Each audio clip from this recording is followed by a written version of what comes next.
We're live. Oh, Kim, you're on mute. And I unmuted myself. I don't know what happened. Thank you.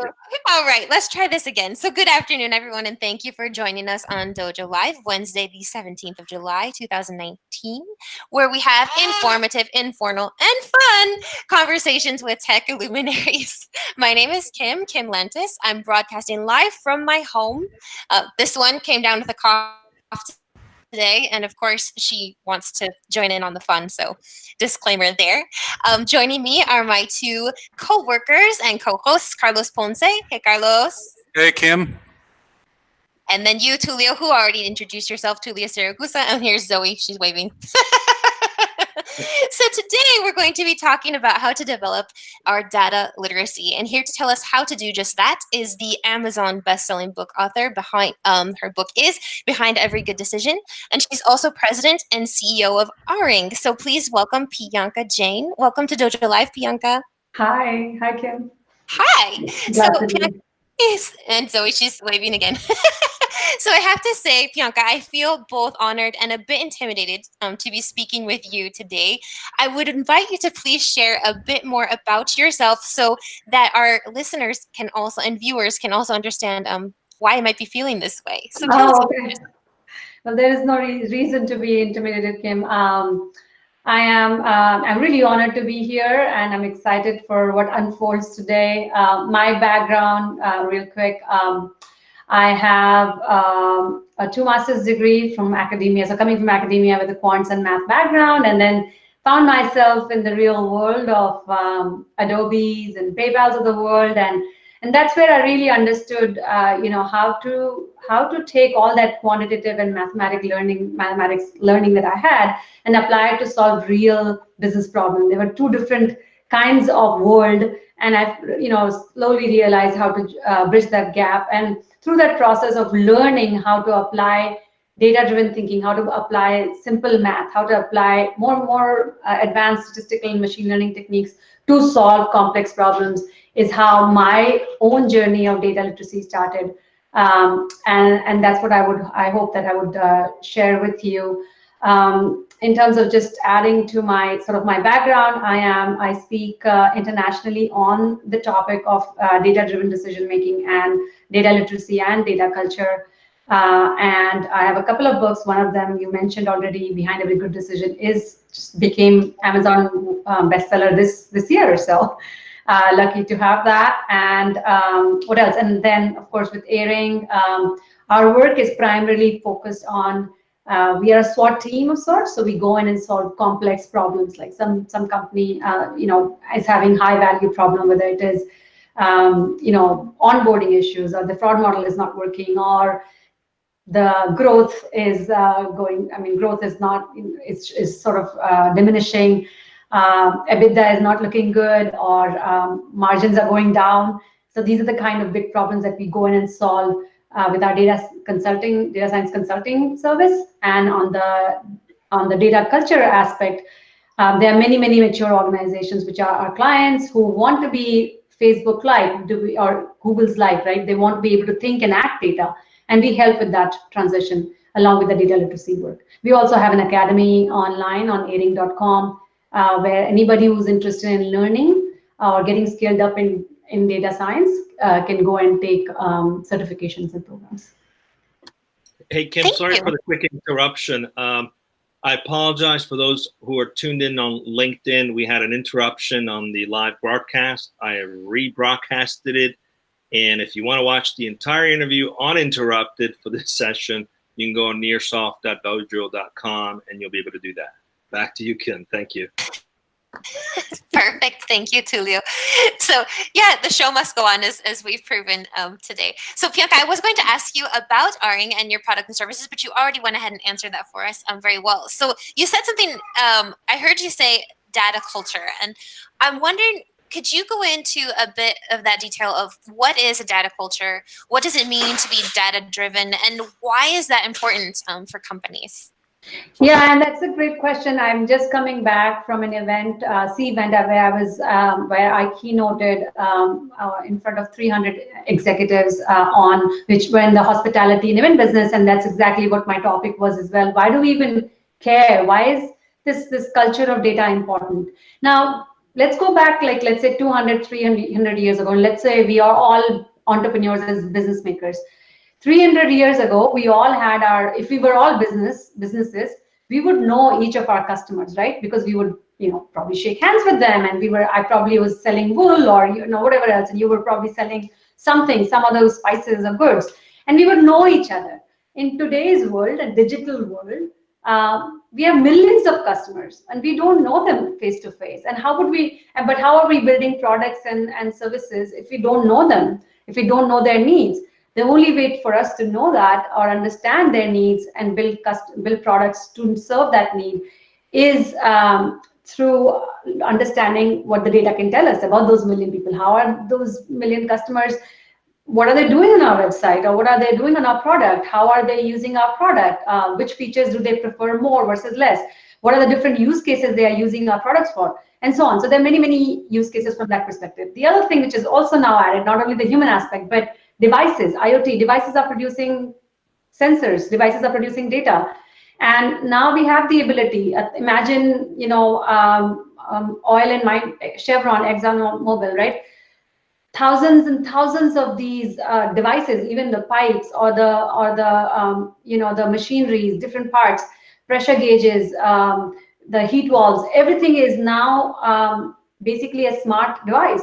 And so they are outputting data, and instead of having to figure out, something goes wrong in that this oil gig, something goes wrong, it takes you days, weeks, months to figure out what went wrong. Now it's a matter of, if you're on top of the data, it's a matter of you figuring out in a matter of maybe hours where things are leaking, where is something going on, what is going on, and then like fixing it.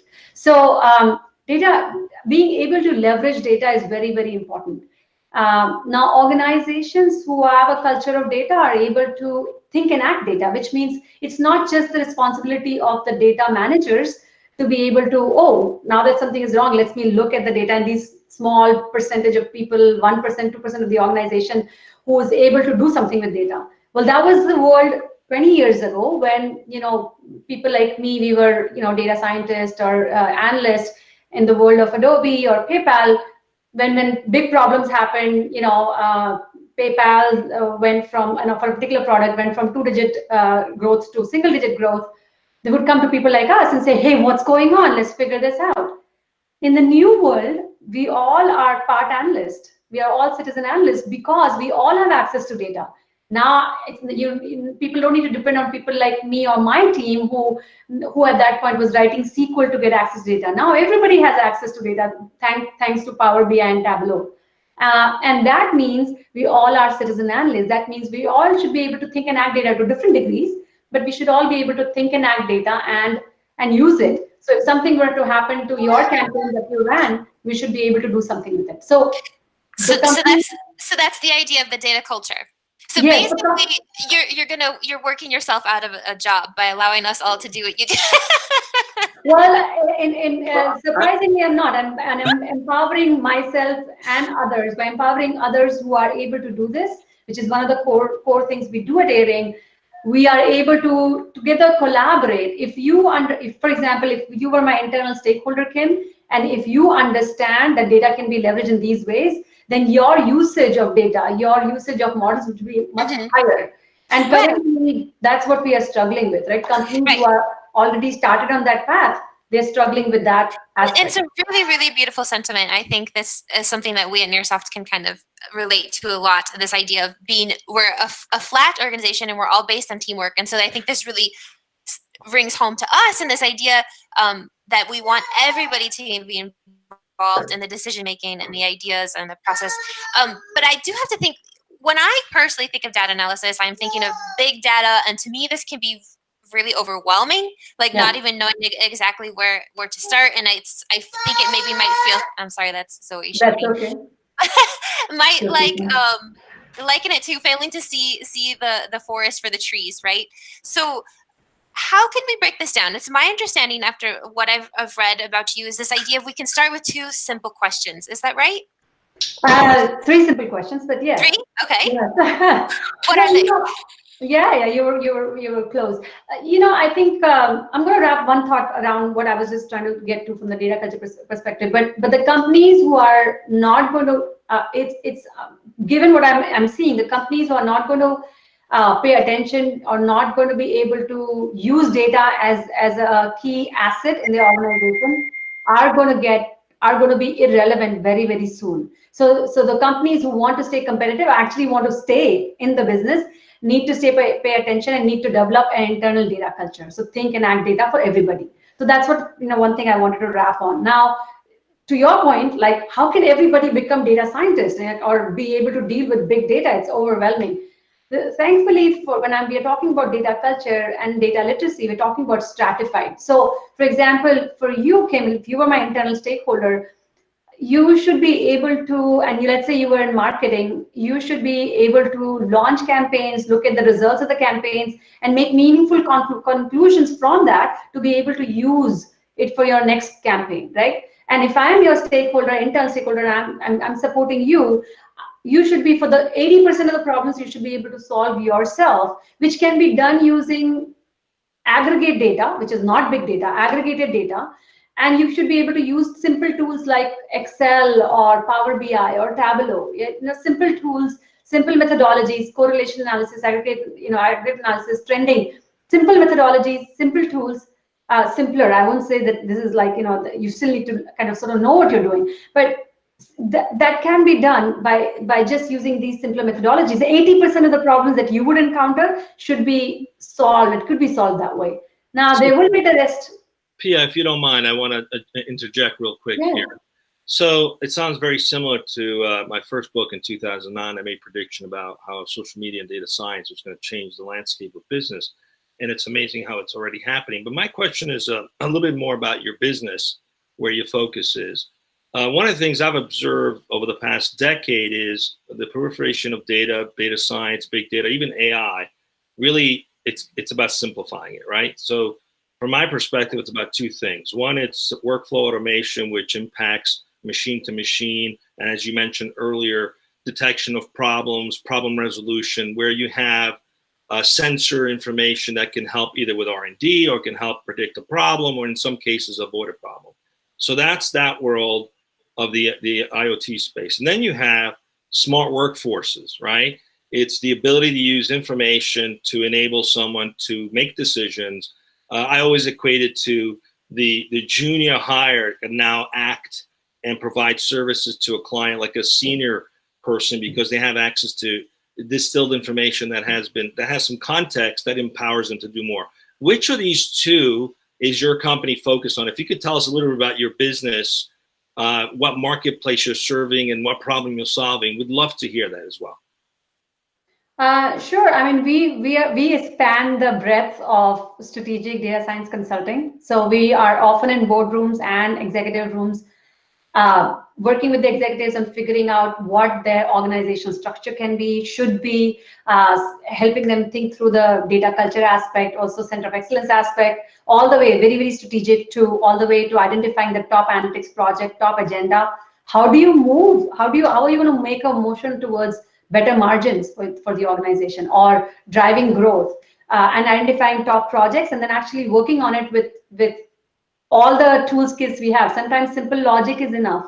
Sometimes you have to get into machine learning and deep learning. And sometimes, the company has the wherewithal and infrastructure to even support AI, right? So we have the sort of, our work sort of spans the breadth of strategic data science consulting to more specific project-based, building a fraud model and improving that fraud capture by 10%, right? So that's the breadth, as well as in terms of working with the executives on building their own data literacy, their own understanding of how the organization can be organized to build a culture of data, all the way down to teaching an individual data scientist how can they be more effective, to even citizen analysts. We have data literacy certification as well as citizen analyst certification, where we go in and empower these people to solve big problems in their workflow. while we teach them. So it sort of spans the breadth of what you're, I think what I'm hearing it's about smart workforces or smart enterprises. What are you seeing in terms of adoption across organization? Are companies adopting these strategies to get smart about how they work and how they operate? Or are you seeing some resistance? What's been your experience so far in terms of adoption? In terms of adoption of data as an asset, or what is specifically adoption of what? Well, you mentioned earlier that some of the strategic projects you work on help organizations make better decisions. To me, Yeah. that's smart workforces, smart enterprises, right? Yeah. What's the adoption been? Yeah. The organization adopting these tools and this intelligence to make better decisions, or companies moving in that direction at a rapid pace, or some still resistant, trying to do things the old-fashioned way, where there's a lot of more analysts doing the work instead of actually. So what have where's the world looking like right now? So it varies by industry. Some industries are sort of behind the curve, and the other, like financial services and insurance, are way ahead on the curve. But of course, you think, but of course, even in the banking, there are like credit unions and the legacy banks which have legacy systems, so they are behind the curve. But technology is really ahead of the curve. CPG and retail are coming up. Hospitality and events tend to be a little bit behind. Manufacturing is catching up again from behind. So I think it depends on the industry as well as function. I think overall, though, like end of 2018, Gartner came out with a report that 85% of data science projects actually are wasted, which means it doesn't drive any impact. And after 10 years of big data hullabaloo and data science hullabaloo, it's like, what? 85%, like 15% of work actually gets used. And I would say, by some estimate and my own estimate of having seen what's internally, I would say really 2 to 3% of work really gets used. And so why that big of a gap? Like 100, you put you have basically 100 races, you will send 100 races to the 100 horses to your race, and actually 2 complete. Like, what happened to the 98, right? What really, this is really such a in this whole dichotomy of the world where we need data, we have data, and it's not really being used or leveraged. The miss is basically misunderstanding of data science, missing engagement model, missing data literacy, right? If there's you can build the best insights. But let's say, again, going back to my model, let's say Kim is my internal stakeholder, and I actually just built the best customer acquisition model to reduce the customer acquisition cost from $5 to $2. But if Kim does not necessarily believe in this, or if I'm not aligned with Kim, or we are, there's a data literacy is not there, she and her team will probably never use that. And my work has again gone to waste. And that is what is happening in the real world. And so it's really like a lot of these different pieces. And that's why our work is so pivotal. Our data culture work actually brings up the data literacy for the entire organization, so that the entire organization works together in tandem to push this big rock of growth, of acquisition, of profitability in the same direction. I hope this answers it. So increasing that data literacy, I think you were going back and you were talking about this idea of powering, and we were going to discuss 3 questions that we can ask ourselves to increase our data literacy and our own empowerment. Can we get back to that? Like, what are those questions? Yeah, so the 3 key questions is another framework, and people who are interested, they can go to aryng.com and find that white paper as well. And we talk about, there are 3 key questions to ask your data as you begin your journey, because data doesn't speak. We often think like, oh, let me build this dashboard, the best of it, and shake it, and then it'll start speaking to me all these intelligent things that again will tell me to do this and do that. Actually, data doesn't speak. It only responds to intelligent questions. I mean, if you ask garbage question, you'll get garbage out, garbage in, garbage out. So it's about asking important questions, relevant questions to your data. So the 3 key questions is actually a framework which starts with the first question is, how am I doing? First question is, how do you even measure success for yourself? And for different organizations, it'll be different metrics. But then you should have clarity on what is the key metric for your organization, right? So how am I doing is the first question. Second is, what drives how am I doing, right? So what is, using your portfolio analysis or whatever else, understand what are the drivers. For example, if your key metric is revenue or growth, what are the drivers for the growth for your organization? It might be it's a function of new acquisition. It might be function of retention. It might be function of these different, competitive feature set that you're building. How am I doing? What is that? What drives how am I doing? So that's the second question. What drives how am I doing? And third is, what does my customer need and want, right? And if you understand that, and it's actually 3 questions, but it's actually layered 3 questions. You will keep going back to these 3 questions over and over until you figure out that measurement framework, until you figure out, hey, here's my lever, I turn this way, and here's how my top meter moves, right? It's like driving a car. I know if I push my pedal down, something happens, right? And different cars will have different degrees of movement based on how hard I push the pedal, or how I do my steering. If I pull it this way, what happens? It turns right. So this is where, when you start understanding the different levers of your business, is when you start truly leveraging the power of data to drive yourself forward, to drive that growth forward. And many, many new tech companies, new and old tech companies, Capital One is a big example, Airbnb, Uber, these are amazing examples of where the organizations are truly leveraging data to drive their business forward.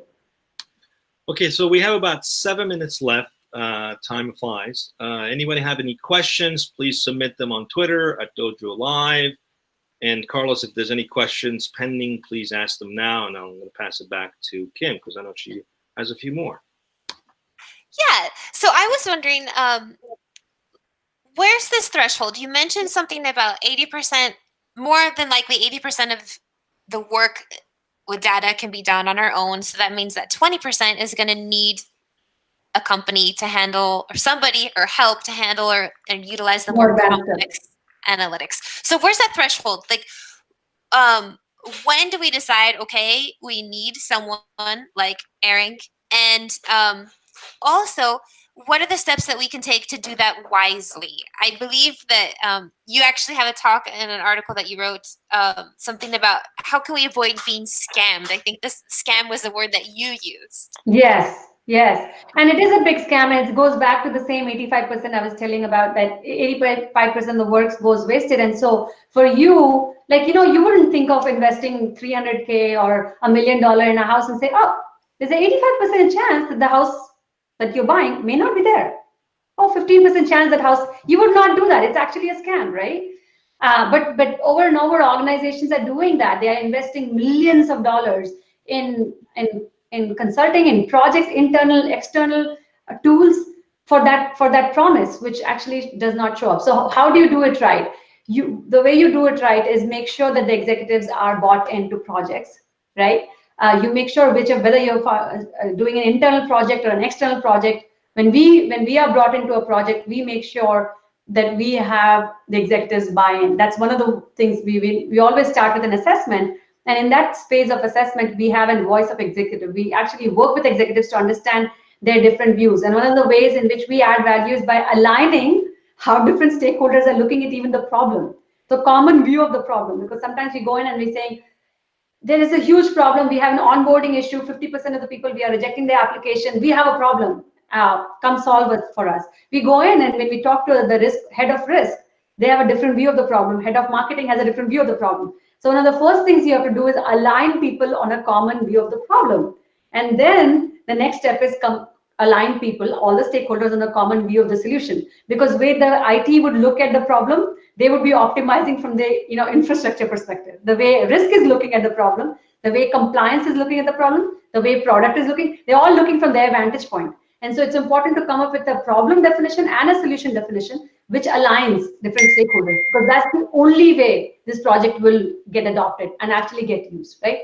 So align all the stakeholders together. Make sure that you have the support, the internal support. You have the data supporting it. You have the resources who are going to work on it supporting. In our case, we bring our resources to our client, but we also still need infrastructure internally for our clients to be able to. Let's say we built a very complex, gradient boosting 200 trees algorithm that improved fraud by, let's say, 25%. But if the organization is not able to actually instrument it on their end, that work is wasted. And I can't tell you how much work gets wasted because of misalignment of algorithm, misalignment of needs and requirements. And that's again, because we use a framework like Badr, our work does not get wasted because we align on those things early on with the stakeholders. But that's another thing to align on and make sure that your work does not get wasted. It sounds like technology for the sake of technology is not the way to go. I remember, I think 20 years ago, a lot of companies started doing ERP implementations and supply chain implementation, and they implemented the software out of the box, and 70% of those things failed because there was no alignment with the business objectives. So it's refreshing to hear that there needs to be alignment with the business objectives. So all these projects that have failed, 85% of them have failed, what's the advice you have? We have like 3 minutes left. What's the advice or wisdom you want to share for those organizations that might be scorched earth in terms of having spent a lot of money and not gotten the results? How could they relook at this differently? I think relook at completely, you need data maturity for sure. Definitely invest in giving access to everybody, easy and clean access to a single source of truth. That's number one, data maturity, invest in data maturity. Second, invest in data literacy. That means it's not necessarily just training, but invest in different parts of your organization needing the required amount of data literacy so everybody can start moving in tandem towards those common goals. If it is growth, we know if I'm working in marketing, I should know how my work drives the growth for the organization. So all of that alignment, data literacy, the leadership has to align. So data-driven leaders are a must. That's the starting point for a culture to actually, for an organization to get the ROI. And the fourth part of this sort of 4 Ds of data culture is decision-making process. If you don't have a way in which you make decisions, and you don't have a way to look back on those decisions and actually understand and learn from it, you will not necessarily be able to leverage data or anything towards that decision making and learn from it. So you can only they say you can only manage what you can measure, and thereby having a decision making process is key. So the 4 Ds is what I'm going to leave you with. It's making sure you have data maturity.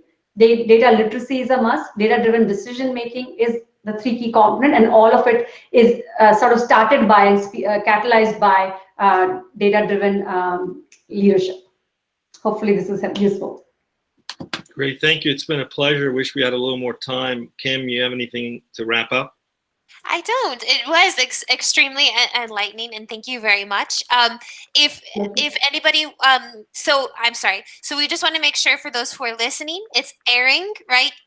ARYNG is your company, and thank you so much, Piyanka Jain, for your time today and your beautiful insights in helping make companies better. Yes, pleasure to be here. It's our pleasure. Thank you, everyone, and I hope you have a great day. And see you next week on dojo.live. Thank you so much, Piyanka. I'm going to send you an updated version of the landing page. And for any contact info, if you're watching and want to get a hold of Piyanka and her company, it'll all be there on the Dojo Live website. And as far as I'm concerned, Piyanka, thank you so much for having accepted the invitation to be here with us today. And we're going to be in touch.